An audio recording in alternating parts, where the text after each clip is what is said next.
15절까지는 사실 뒤쪽 내용으로 연결되는 게 더 자연스럽긴 합니다만, 오늘 이사야 52장은 시온이라 불리는 예루살렘의 회복에 대한 내용을 전합니다.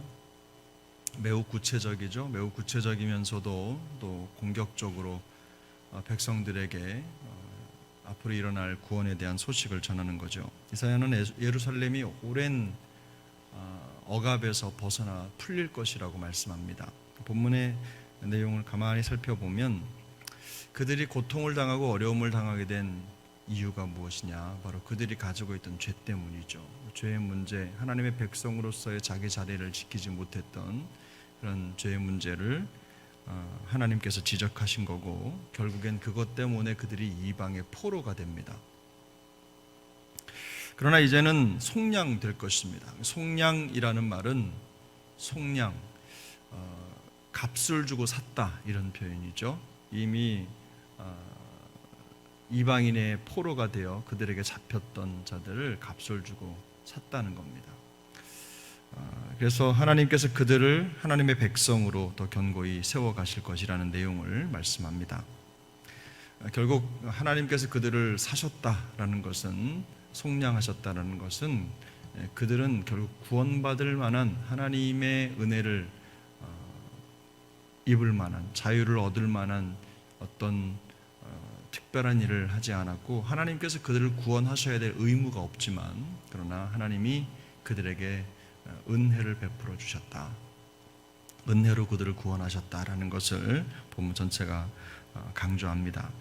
우리가 이 본문을 보면서 기억해야 될 것이 있습니다. 뭐냐면, 지금 이사야의 예언이 지금 그들의 현 상황에서 이루어질 일을 말하는 게 아니라는 겁니다. 먼 미래에 일어날 일을 미리 얘기하는 것이죠. 보이지 않는 것을 보는 눈을 가지고 하나님의 역사를 내다볼 수 있을 만한 영적인 통찰이 필요한 상황인 겁니다. 이사야의 입장에서는 아주 먼 미래에 일어날 일을 미리 보여주는 거기 때문에 백성들이 이것을 듣지 않을 가능성에 대해서도 염두에 두는 거지요. 그래서 본문을 가만히 들여다보면 우리가 이 본문을 통해서 알아야 될 것들이 있습니다. 왜냐하면, 여러분 한번 우리 52장 1절 한번 보시겠습니다. 시온이여 깰지어다, 깰지어다, 내 힘을 낼지어다. 거룩한 성 예루살렘이여 내 아름다운 옷을 입을지어다. 맨 앞에 그렇게 되어 있는데요. 거룩한 성이여 아름다운 옷을 입을지어다. 이 명령에 따라서 이사야는 하나님께서 어떻게 그 백성들에게 하나님의 구원을 준비해야 될지를 차근차근 얘기하는데, 2절에도 보면 티끌을 털어버려라, 또 하나님께서 너희를 속량하게 하신다. 2절에 보면 내 목의 목줄을 스스로 풀어라. 이런 내용들이 쭉 연결이 됩니다.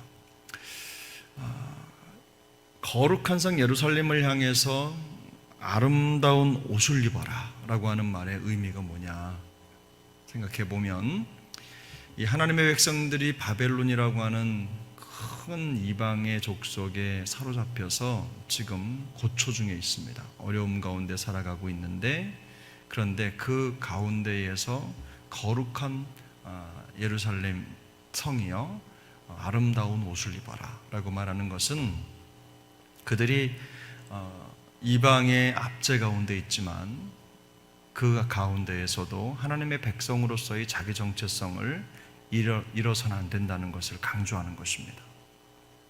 하나님 앞에서 자기 자리를 찾아야 된다는 거죠.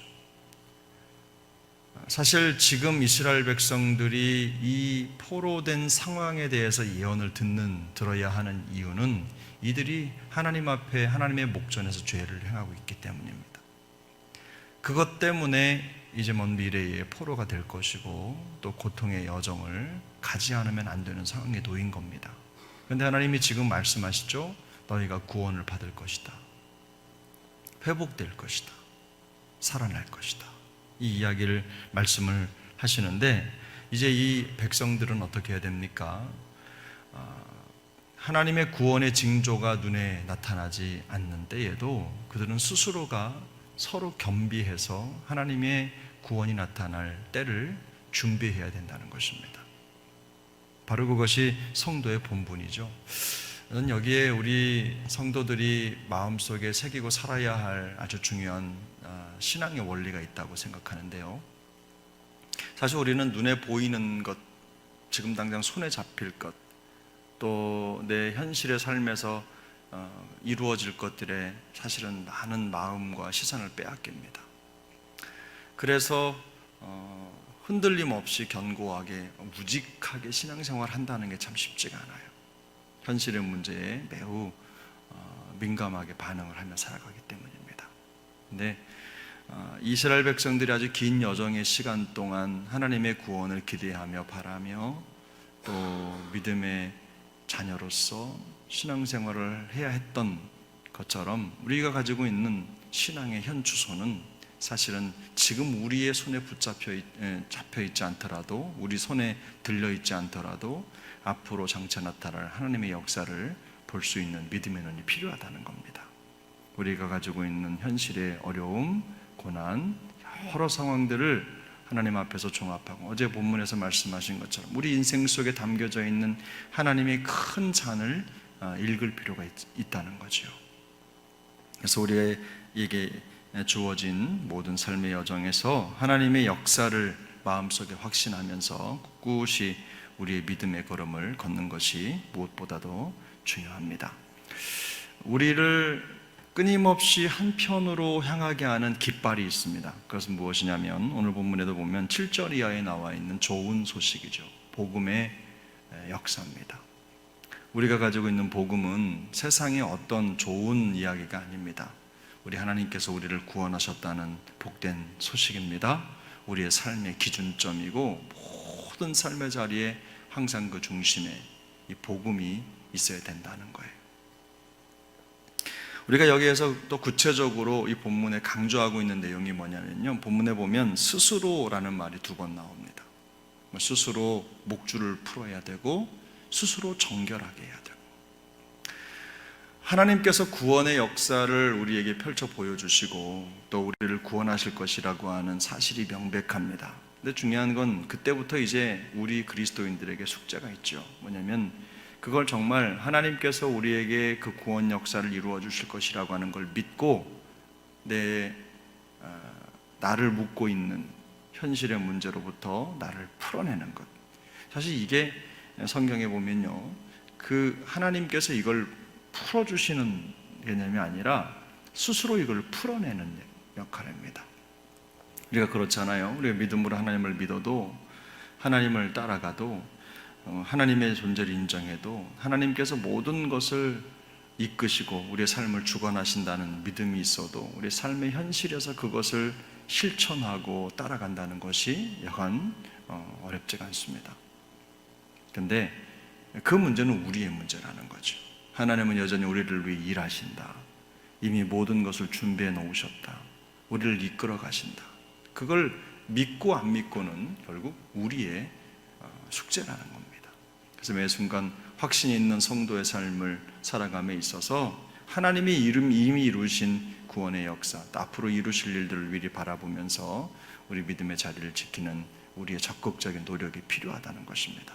그 노력 중에 하나가 스스로 정결하게 하는 겁니다. 오늘 본문 11절에 나와 있죠. 스스로 정결하게 하는 것. 우리를 하나님으로부터 밀어내고 떨어뜨리는 모든 것으로부터 우리를 구별하고 또 죄를 멀리하는 것. 또 우리가 스스로를 정결하게 한다는 건 무엇입니까?